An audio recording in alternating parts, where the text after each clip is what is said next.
உங்க வீட்டை பராமரிக்க பாதுகாக்க best property management budget green mat studio Kodambakkam Chennai.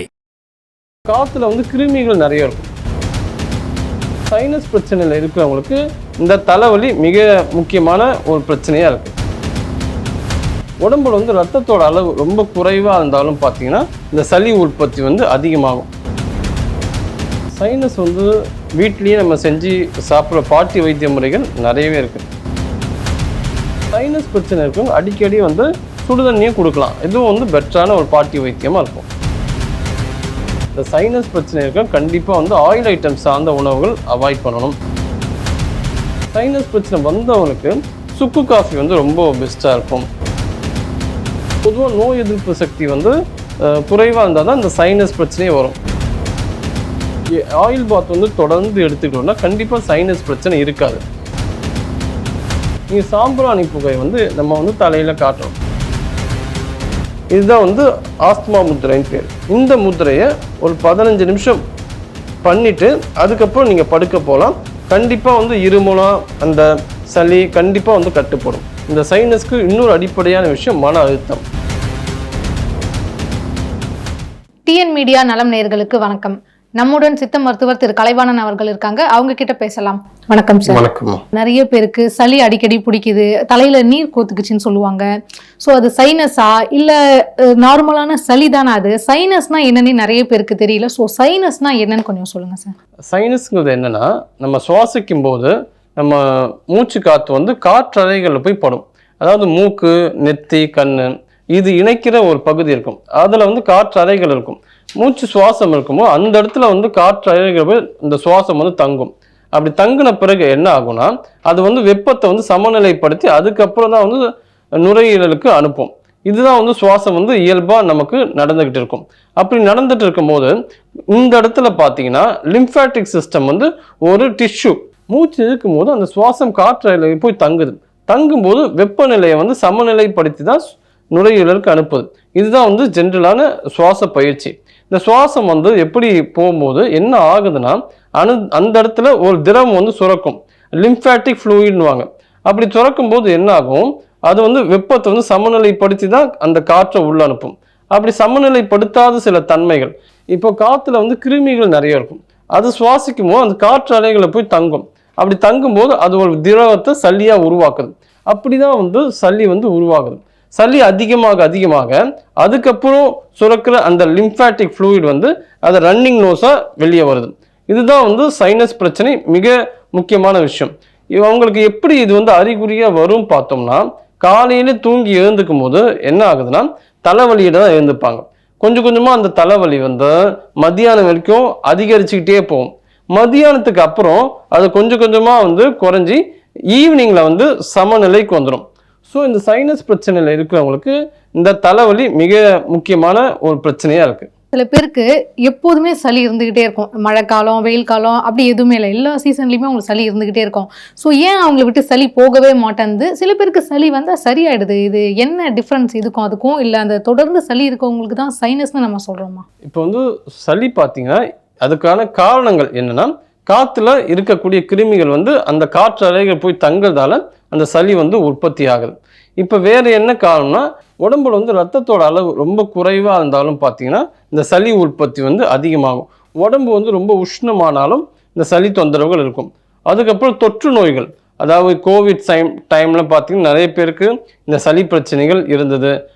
இன்னொரு விஷயம் என்னன்னா, மெட்ராஸை இந்த மழை காலத்தில் வரக்கூடிய நோய்களில் மிக முக்கியமானது அந்த மெட்ராஸை. அதுலேயும் பார்த்தீங்கன்னா இந்த மாதிரி சளி உற்பத்தி ஆகும். காமன் கோல்டு, இன்ஃப்ளூயன்ஸா வைரஸு, இந்த மாதிரி காற்றுல பரவக்கூடிய பாக்டீரியா வைரஸுக்கால தாக்கப்பட்டு சளி அதிகமாக உற்பத்தி ஆகிறதுக்கு வாய்ப்புகள் இருக்குது. சைனஸ் வரவங்களுக்கு இது சைனஸ் தான், நமக்கு இருக்கிறது சாதாரணமாக சளி பிடிச்சி போகிறது இல்லை, அது சைனஸ் தான் அப்படின்றதுக்கான அறிகுறிகள் என்னென்ன? ஸோ இதெல்லாம் இருந்தால் தனக்கு சைனஸ் இருக்கிறதா அர்த்தம் அப்படின்னா என்ன? அது ஃபஸ்ட்டு சைனஸ் இருக்கிறவங்களுக்கு என்ன பிரச்சனை வரும்னா, தலை பாரமாக இருக்கும், தலைவலி விட்டு விட்டு வரும். சில பேருக்கு தும்மல் அடிக்கடி தும்மிக்கிட்டே இருப்பாங்க.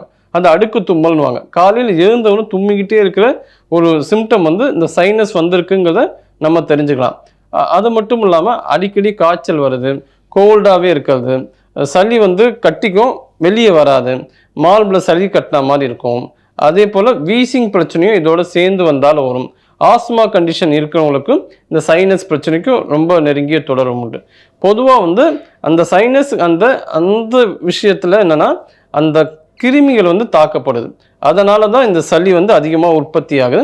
இதோட மிக முக்கியமான அறிகுறியோ உடம்பு வந்து ரொம்ப டயர்டாக இருக்கும், தலை வந்து பாரமாக இருக்கும், தலை கீழே விழுந்துடுற மாதிரி அந்த அளவுக்கு பாரமாக இருக்கும் இந்த சைனஸ் பிரச்சனையில்.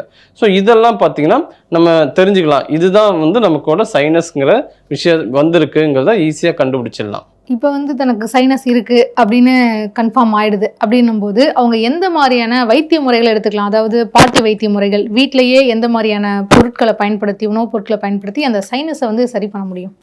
சைனஸ் வந்து வீட்லேயே நம்ம செஞ்சு சாப்பிட்ற பாட்டி வைத்திய முறைகள் நிறையவே இருக்குது. அதில் மிக முக்கியமானது பார்த்தோன்னா திராட்சை சாறு வந்து குடிக்கலாம். அதே போல் லெமன் ஜூஸு, ஆரஞ்சு இதெல்லாம் சாப்பிட்லாம். சில பேர் கேட்பாங்க, எப்படி வந்து எலுமிச்சை ஜூஸு சாறு குடிக்கும் போதும் இந்த மாதிரி இந்த சைனஸ் பிரச்சனைக்கு சளிக்கெல்லாம் எப்படி சரியாகும்னு கேட்டால், பொதுவாக வந்து லெமனில் ஆரஞ்சில் விட்டமின் சி இருக்குது. அது வந்து புளிப்புத்தன்மை கொண்டது. அந்த புளிப்புத்தன்மை பொதுவாகவே சளியை வந்து கரைச்சி வெளியே எடுத்துகிட்டு வரும். அந்த அளவுக்கு அந்த ஆற்றல் வந்து இந்த லெமனுக்கு உண்டு. ஏன்னா விட்டமின் சி அதில் அதிகமாக இருக்குது, நோய் எதிர்ப்பு சக்தியும் அதிகமாக இருக்குது. பொதுவாக சைனஸ் பிரச்சனை இருக்கிறவங்களுக்கு நோய் எதிர்ப்பு சக்தி ரொம்ப குறைவாக இருக்கும். அது வந்து மிக முக்கியமான விஷயம். அப்புறம் இந்த பாட்டி வைத்திய முறையில் வந்து பசும்பாலில் வந்து கொஞ்சமாக மஞ்சள் மிளகு தூள் போட்டு நம்ம சூடாக வந்து இரவு படுக்கும் போது குடிக்கலாம். இப்படியும் நம்ம செய்யலாம். சுடுதண்ணி குடிக்கலாம். பொதுவாக சுடுதண்ணியோட சுவை வந்து கசப்பு சுவை. கசப்பு சுவை வந்து நரம்பு மண்டலத்தை வந்து பலப்படுத்தும், நோய் எதிர்ப்பு சக்தி அதிகப்படுத்துறதால இந்த சைனஸ் பிரச்சனை இருக்கும் அடிக்கடி வந்து சுடுதண்ணியும் கொடுக்கலாம். இதுவும் வந்து பெட்டரான ஒரு பாட்டி வைத்தியமாக இருக்கும். சைனஸ் பிரச்சனை உள்ளவங்க எந்த மாதிரியான உணவுப் பொருட்களை வந்து தவிர்க்கலாம்? பார்த்தீங்கன்னா உணவுல இருந்தால் 90% பிரச்சனைகள் வந்து சைனஸ்க்கு வருது. அப்போ என்ன மாதிரி உணவுகளை வந்து எடுக்கக்கூடாதுன்னு பார்த்தோம்னா, ஃபாஸ்ட் ஃபுட் ஐட்டம்ஸ் கண்டிப்பாக எடுக்கக்கூடாது. அதே போல் வந்து ப்ரிசர்வ்ட் ஐட்டம்ஸ். இன்றைக்கி வந்து ஸ்நாக்ஸ் வந்து நிறைய பேர் வந்து விரும்பி சாப்பிட்றாங்க. அந்த ஈவினிங் டைம் ஆனாலே அவங்க வந்து இந்த மாதிரி இந்த ப்ரிசர்வ்ட் ஐட்டம்ஸ், அந்த பேக்கெட்டில் அடைக்கப்பட்ட சிப்ஸு, இந்த மிக்சரு, இந்த மாதிரியான ஆயில் ஐட்டம்ஸ் வந்து அதிகமாக எடுக்கிறாங்க. ஆனால் அது வந்து தவறானது. இந்த சைனஸ் பிரச்சனை இருக்க கண்டிப்பாக வந்து ஆயில் ஐட்டம்ஸ் சார்ந்த உணவுகள் அவாய்ட் பண்ணணும். மைதா ப்ராடக்ட்ஸ் வந்து சாப்பிடக்கூடாது. அதே போல் வந்து புளி கூடாது. புளிக்கு பதிலாக எலுமிச்சை பழத்தில் இருக்க புளி, தக்காளியில் இருக்க புளி, அந்த மாதிரி நம்ம சமையலில் சேர்த்துக்கலாம். மிளகாத்தூளும் கூடாது, மிளகுத்தூள் காரம் வந்து சேர்த்துக்கலாம். அசைவ உணவுகள் கொஞ்சம் குறைச்சிக்கிறது ரொம்ப நல்லது. ஈஸியாக டைஜஸ்ட் ஆகாது, அதுதான் அதில் இருக்கிற பிரச்சனை. செரிமான கோளாறும் இந்த மாதிரி சைனஸ் பிரச்சனை இருக்கிறவங்களுக்கு வரும். ஏன்னா சைனஸ் வரும்போது மைண்டு ரொம்ப அப்செட் ஆகிடும். மைண்டுக்கும் ஸ்டொமக்குக்கும் நேரடியான தொடர்பு உண்டு. அப்போ மைண்டு எப்போல்லாம் அப்செட் ஆகுதோ அப்போ வந்து ஸ்டொமக்கும் அப்செட் ஆகும். இந்த மாதிரி சைனஸ் பிரச்சனை இருக்கிறவங்க மனம் சார்ந்த குழப்பங்கள், மன பிரச்சனைகள், மன அழுத்தம் ரொம்ப அதிகமாகவே இருக்கும். அப்போ இது எல்லாம் வந்து நம்ம கணக்கில் எடுத்து நம்ம உணவை வந்து கண்டிப்பாக வந்து அவாய்ட் பண்ணணும். ஸோ எதெல்லாம் அவாய்ட் பண்ணணுமோ அதெல்லாம் நம்ம அவாய்ட் பண்ணோம்னா அந்த பிரச்சனை வந்து அதிகமாக தீவிரமாக கொண்டு போகாது. இன்னொரு விஷயம் வந்து இந்த கூல் ட்ரிங்க்ஸ் கொடுக்குறது, ஃப்ரிட்ஜில் இருந்து எடுத்து உடனே வந்து தண்ணி குடிக்கிறது, அதெல்லாம் இன்றைக்கி நிறைய பேருக்கு ஒரு பழக்கமாகவே இருக்குது. வெளியிலேருந்து வருவாங்க வீட்டுக்குள்ளே, ரொம்ப டயர்டாக இருக்குன்னு சொல்லிட்டு அந்த ஃப்ரிட்ஜை திறந்து 1 லிட்டர் தண்ணி அப்படியே குடிப்பாங்க. அதெல்லாம் வந்து தவறான விஷயம். ரொம்ப சூடாகவும் நம்ம சாப்பிடக்கூடாது, ரொம்ப சில்லுன்னு சாப்பிடக்கூடாது. இது ரெண்டுமே பார்த்தீங்கன்னா இந்த சைனஸ் பிரச்சனை இருக்கிறவங்களுக்கு அவாய்ட் பண்ண வேண்டிய முக்கியமான விஷயங்கள். சைனஸ் பிரச்சனை உள்ளவங்க எந்த மாதிரியான உணவுப் பொருட்களை எடுத்துக்கலாம்? சைனஸ் பிரச்சனை இருக்கிறவங்க ஈஸியாக டைஜஸ்ட் ஆகிற உணவுகளை எடுத்துக்கிட்டால் ரொம்ப ரொம்ப நல்லதாக இருக்கும். இதில் முக்கியமாக பார்த்தோம்னா முளைக்கட்டிய தானியங்கள், அதாவது கேழ்வரகு, முளைப்பயிறு, துவரப்பருப்பு, இதெல்லாம் வந்து நம்ம முளைக்க வச்சு சாப்பிட்டா ரொம்ப நல்லதாக இருக்கும். வெந்தயத்தை கூட பார்த்திங்கன்னா முளைக்க வச்சு சாப்பிட்டோன்னா அந்தளவுக்கு அதில் வந்து கால்சியம் வந்து ரொம்ப அதிகம். இன்னொரு விஷயம் என்னென்னா, நம்ம வந்து அந்த ஆவியில் வேக வச்ச இட்லி, அதே போல் இடியாப்பம், அதெல்லாம் நம்ம சாப்பிட்லாம். இடியாப்பத்துக்கு தகுந்த மாதிரி தேங்காய் பால் இதெல்லாம் எடுத்துக்கிட்டோம்னா ரொம்ப ஈஸியாக டைஜஸ்ட் ஆகும். சைனஸ் பிரச்சனைக்கு ரொம்ப ரொம்ப உதவியாக இருக்கும். சைனஸ் பிரச்சனை வந்தவங்களுக்கு சுக்கு காஃபி வந்து ரொம்ப பெஸ்ட்டாக இருக்கும். ஏன்னா சுக்குக்கு வந்து இந்த சைனஸ்க்கு எதிராக செய்யக்கூடிய ஆற்றல் வந்து அதுக்கு அதிகம் உண்டு. இஞ்சி டீ குடிக்கலாம், லெமன் டீ குடிக்கலாம், பிளாக் டீ குடிக்கலாம். ஆனால் பால் கலந்த டீ காஃபி வந்து கண்டிப்பாக கூடாது. டீ காஃபியெல்லாம் அதிகமாக எடுக்கும்போது இன்னும் அந்த பிரச்சனையை வந்து அதிகப்படுத்தும். பால் மிக முக்கியமாக பேக்கெட் பால் வந்து நம்ம எடுக்கக்கூடாது, முட்டை எடுக்கக்கூடாது, பிராய்லர் சிக்கன்லாம் எடுக்கக்கூடாது. சைவ உணவுலாம் அதிகமாக எடுத்துக்கிட்டால் ரொம்ப நல்லது. நெய் எடுத்துக்கலாம். நெய் வந்து மதிய நேரத்தில் ஒரு 1/2 ஸ்பூன் நெய் வந்து உருக்கி ஒரு கைப்பிடி சாதம் சாப்பிட்டு மற்ற உணவுகள் எடுக்கலாம். மதிய நேரத்தில் நெய் சாப்பிடும் போது அந்த பித்தம் வந்து சமநிலைப்படும். சில பேருக்கு வந்து பித்தம் அந்த சூடு வந்து உடம்புல அதிகமானாலும் கூட இந்த சைனஸ் பிரச்சனையால் பாதிக்கப்படுவாங்க. அப்போ அதுவும் வந்து சமநிலைப்படுத்துறதுக்கு ரொம்ப ரொம்ப யூஸ்ஃபுல்லாக இருக்கும். வெந்தயம் வந்து உடலுக்கு குளிர்ச்சி தரக்கூடிய ஒரு பொருள். இப்போ அதை வந்து சைனஸ்க்கு எடுத்துக்கலாம்னு சொல்றீங்க இல்லையா? இதனால சளி இன்க்ரீஸ் ஆகாதா? வெந்தயம் வந்து குளிர்ச்சியான பொருளாக இருந்தாலும் அதை முளைக்கட்ட பிறகு அதில் அதிகப்படியான சக்தி உயிராற்றல் அதிகமாக இருக்கும். ஸோ பொதுவாக நோய் எதிர்ப்பு சக்தி வந்து குறைவாக இருந்தால் தான் இந்த சைனஸ் பிரச்சனையே வரும். அப்போ நோய் எதிர்ப்பு சக்தியை அதிகரிக்கக்கூடிய ஆற்றல் வந்து முளைவிட்ட வெந்தயத்துக்கு உண்டு. அதை வந்து வாரத்துக்கு 2 நாள் சாப்பிட்டா போதும். செவ்வாய்க்கிழமை வியாழக்கிழமை காலையில் எடுத்துக்கிட்டா போதும். டெய்லி எடுக்க வேண்டிய அவசியம் கிடையாது. சைனஸ் பிரச்சனை உள்ளவங்க மூலிகை பற்றுகள் வந்து போடலாமா தலையில? ஏதாவது இலைகள், மூலிகை இலைகளை அரைச்சி தலையில போடுறதால சைனஸ் பிரச்சனை சரியாக வாய்ப்பு உண்டா? கண்டிப்பா. இப்போ வந்து பாட்டி வைத்திய முறையிலேயே வந்து இந்த சைனஸ் பிரச்சனைக்கெல்லாம் பார்த்தீங்கன்னா பற்றுகள் வந்து போடுவாங்க. தலை வந்து பாரமாக இருக்கும், தலையில் நீர் கோத்துக்கிட்டு இருக்கு, இந்த மாதிரி பிரச்சனைக்கு நீர்க்கோவை மாத்திரைன்னு நாட்டு மருந்து கடையில் கிடைக்குது. அதை தண்ணியில் வந்து மிக்ஸ் பண்ணி அதை பவுடர் மாதிரி பேஸ்ட் மாதிரி ஆக்கி நம்ம நெற்றியில் வந்து பற்று மாதிரி போடலாம்.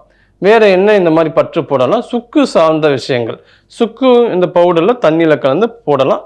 இன்னொன்று வந்து உப்பு மிளகு பத்து போடலாம். கொஞ்சமாக உப்பு எடுத்து மிளகோட நல்லா அரைச்சிட்டு அதை வந்து பத்து மாதிரி போட்டாலும் இந்த மாதிரி நீர் கோத்துருக்கிறது, அந்த தலை பாரமாக இருக்கிறது, அது எல்லாமே சரியாகும்.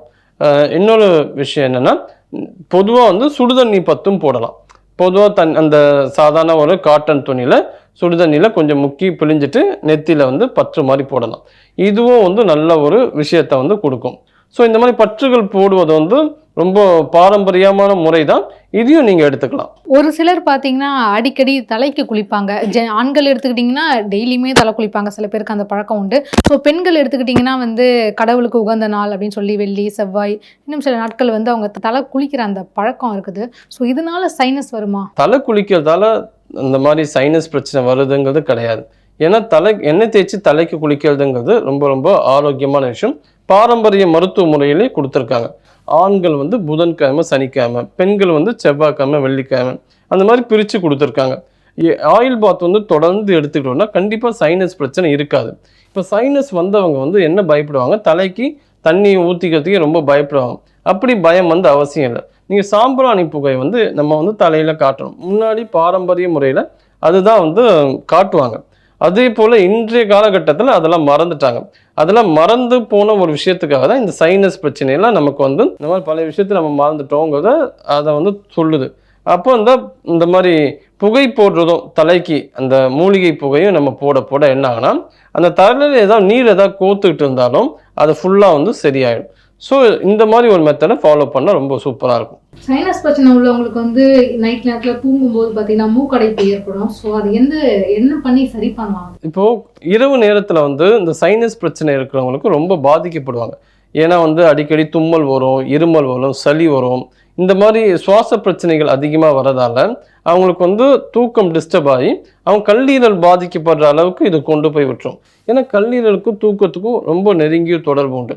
அப்போ என்ன பண்ணலான்னா நீங்கள் வந்து முத்திரை பண்ணலாம். அதுக்கு வந்து என்ன முத்திரைனா அந்த ஆஸ்துமா முத்திரைன்னு சொல்லுவாங்க. ஆஸ்துமா முத்திரை பண்ணாலும் அந்த மாதிரி தூங்குற நேரத்தில் இது உங்களுக்கு சப்போர்ட் பண்ணும். அந்த முத்திரை வந்து இப்படி தான் பண்ணணும். நடுவுரல் வந்து இந்த மாதிரி தொட்டுக்கிட்டு இருக்கணும். இதுதான் வந்து ஆஸ்துமா முத்திரைன்னு பேர். இந்த முத்திரையை ஒரு 15 நிமிஷம் பண்ணிவிட்டு அதுக்கப்புறம் நீங்கள் படுக்க போகலாம். கண்டிப்பாக வந்து இருமலாம் அந்த சளி கண்டிப்பாக வந்து கட்டுப்படும்.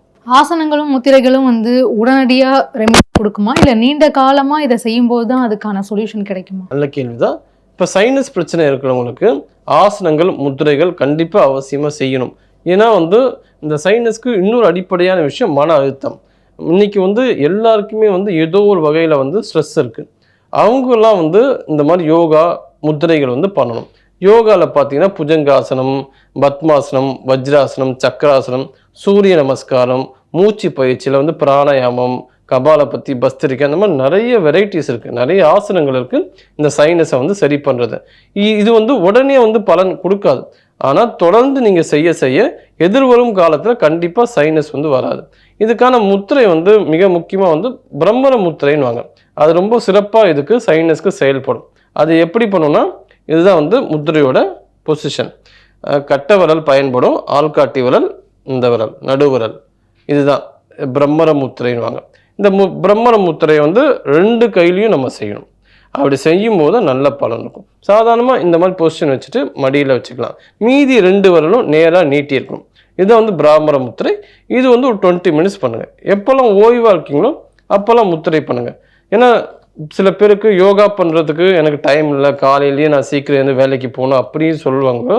நீங்கள் எப்போ ஓய்வாக இருக்கு இந்த பிரம்மர முத்திரை பண்ணுங்கள். இது வந்து ரொம்ப சப்போர்ட்டிவாக இருக்கும். சைனஸ் பிரச்சனை உள்ளவங்க வந்து ஏதாவது கஷாயம் வச்சு குடிக்கலாமா, அந்த மாதிரி ஏதாவது இருக்கா உங்களுக்கு? சைனஸ்க்கு வந்து சித்த மருந்துகள் வந்து நிறைய கஷாயம் வந்து கொடுத்துருக்காங்க. அதில் வந்து ஆடாத்தோடைய கஷாயம் ரொம்ப பெஸ்ட்டாக வேலை செய்யும். இன்னொன்று வந்து தூதுவளை சிறப்பு இருக்குது, தாலிசாதி வடகம், திரிகடுகு சூரணம், சுவாச குடோரி மாத்திரை, இந்த மாதிரி நிறைய மருந்துகள் சித்தாவிலேயே ரொம்ப சூப்பராக இருக்குது.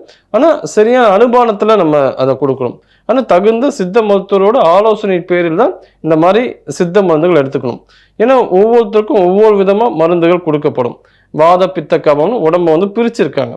ஸோ வாதம் சார்ந்த உடல் இருக்கிறவங்களுக்கு சைனஸ் வந்தால் என்ன மாதிரி மருந்து கொடுக்கணும், அந்த மாதிரி ஒவ்வொருத்தருக்கும் தனித்தனியாக மருந்துகள் வந்து கொடுக்கப்படுது. அதுதான் வந்து சித்த மருத்துவ சிறப்பு.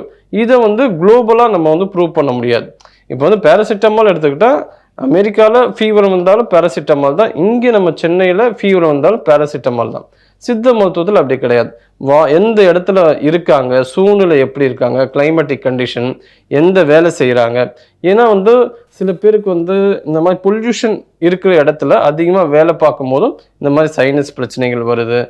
எந்த துறையில் வந்து அவங்க மன அழுத்தத்தோடு ஒர்க் பண்ணுறாங்களோ அது சார்ந்து வருது. அப்போது எல்லாமே வந்து இங்கே கேட்கப்படும். எந்த இடத்துல வேலை பார்க்குறீங்க, என்ன ஏஜ், என்ன உணவு எடுத்துக்கிறாங்க, வெஜிடேரியனா நான் வெஜிடேரியனா, இந்த மாதிரி பலவிதமான பிரிவுகளை வந்து நம்ம நுட்பமாக அணுகி தான் சித்த மருந்துகள் வந்து கொடுக்கப்படுது. அதனால் வந்து தகுந்த ஆலோசனை பேர் எடுத்துக்கிட்டா தான் ரொம்ப அருமையாக இருக்கும். இவங்கெல்லாம் வந்து டெய்லி சுடு தண்ணியில தான் குளிக்கணுமா, இல்லை பச்சை தண்ணியில் குளிக்கலாமா? ஏன்னா வந்து சளி பிரச்சனை இருக்குது அப்படின் போது பச்சை தண்ணியில் குளிக்கும்போது சளி இன்க்ரீஸ் ஆகும் இல்லையா? சில பேருக்கு இந்த கேள்வி உண்டு, எந்த தண்ணியில் குளிக்கணும்ன்ட்டு. சுடு தண்ணியாக இருந்தாலும் சரி, பச்சை தண்ணியாக இருந்தாலும் சரி, ரொம்ப அதிகமான சூடும் கிடையாது, ரொம்ப அதிகமாக சில்லுனும் கிடையாது. மிதமான சூடு தண்ணியில் நம்ம குளிக்கிறது தான் ரொம்ப நல்லது. அந்த சுடு தண்ணியை வந்து முதல்ல எங்கே ஊற்றணும்னா காலில் ஊற்றணும், கீழே வந்து மேலே ஆரம்பிக்கணும். பச்சை தண்ணியில் நம்ம குளிக்கணும்னா முதல்ல தலையில் ஊற்றிடணும். இந்த ப்ரொசீஜர் படி நீங்கள் ஃபாலோ பண்ணிங்கன்னா பயப்பட வேண்டிய அவசியமே இருக்காது. விளக்கங்களுக்கு நன்றி சார். நன்றி.